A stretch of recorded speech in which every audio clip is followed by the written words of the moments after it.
हमरा के कितना प्यार करत रहनी, कितना दुलार देवत रहनी। अब हम जब रउआ चल गइल बानी हम सुखर अचार खान हो गइल बानी। लेकिन जब रउआ जात रही तो हम एगो बात कहले रही, याद करी।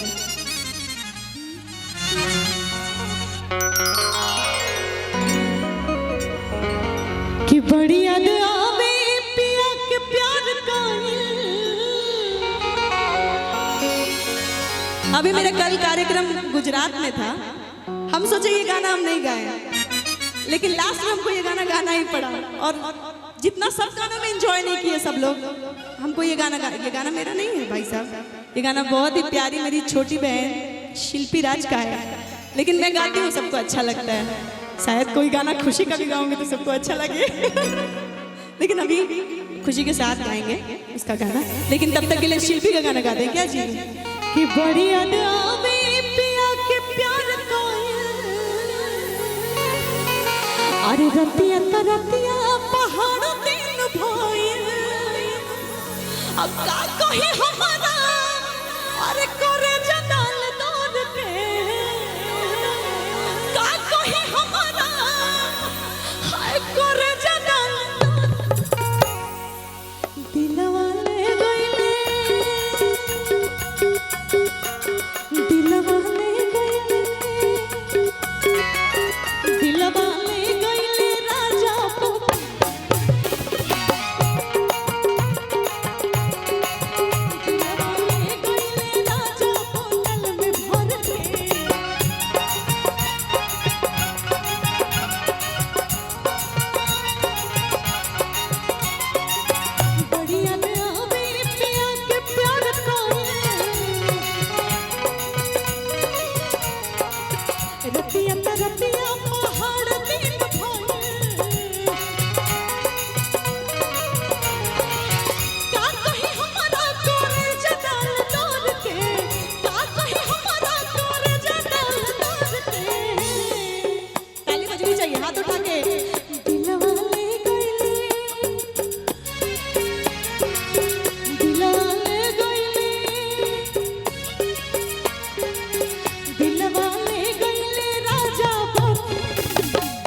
हर पत्नी करती है, मैं उधर जाऊं तो आप जो सीटी मारने वाला तो रखे हैं उसका हम क्या करें जी? अभी देखिए सीटी मारेगा, ठीक बा? हाँ अच्छा, आप लोग भी हैं, नमस्ते प्रणाम। आप सबका भी शादी हुआ होगा, कितने लोग के पति बाहर काम करे ले? पति मतलब समझ रहे हैं, दुल्हा। कितने लोग के दुल्हा बाहर काम करते हैं? नहीं बताइएगा, पर्सनल बात है, चलिए कोई बात नहीं। अच्छा, आप लोग कितने लोग हैं जो बाहर जाके काम करते हैं? दिल्ली, गुजरात में, कलकत्ता उलकत्ता, बस कोई बात नहीं। तो पत्नी कहती है कैसे जाए के बेरिया प्यारिया के छेकाने, अरे फिर कबोई बला से पूछनी,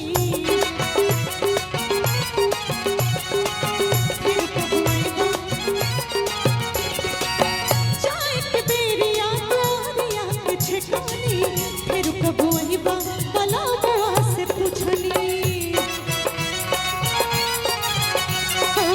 फिर कबोई बला से बोले न कुछ जिया रह गइल हमार के, बोले न कुछ जिया रह गइल, दिलवा ले गइले, दिलवा ले गइले, दिलवा ले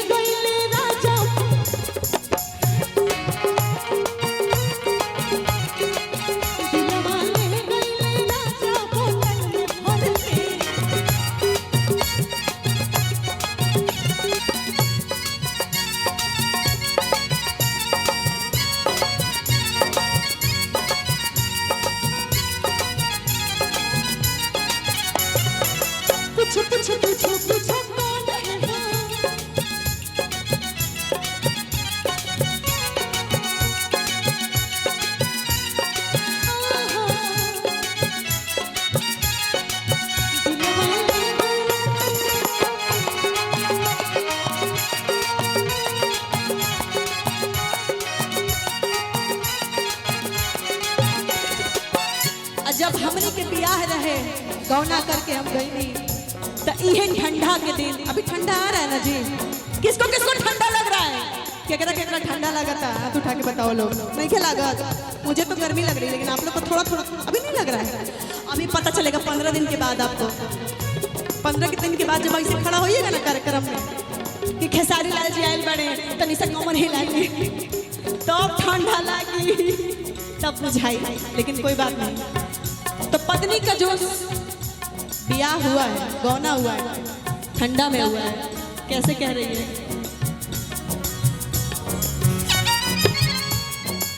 सरद के दिनवा में गौना करवाना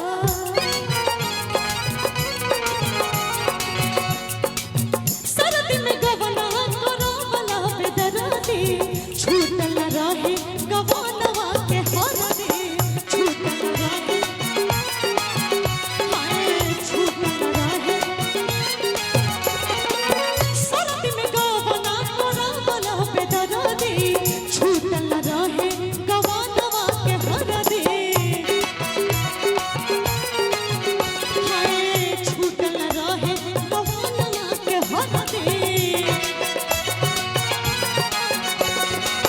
सरद में गौना करवाना बेदराती छूटल रहे गौनवा के हरदी छूटल रहे गौनवा के हरदी।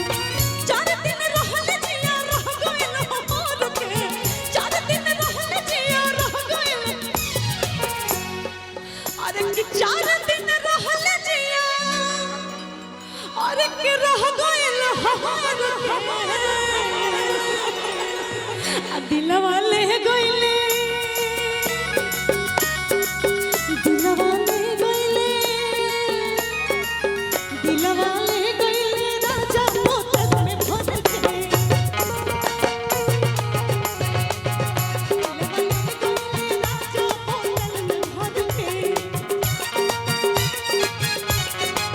दिलवा ले गइले राजा बोतल में भर के दिलवा ले गइले राजा बोतल में भर के दिलवा ले गइले राजा बोतल में भर के दिलवा ले गइले राजा बोतल में भर के दिलवा ले गइले राजा बोतल में भर के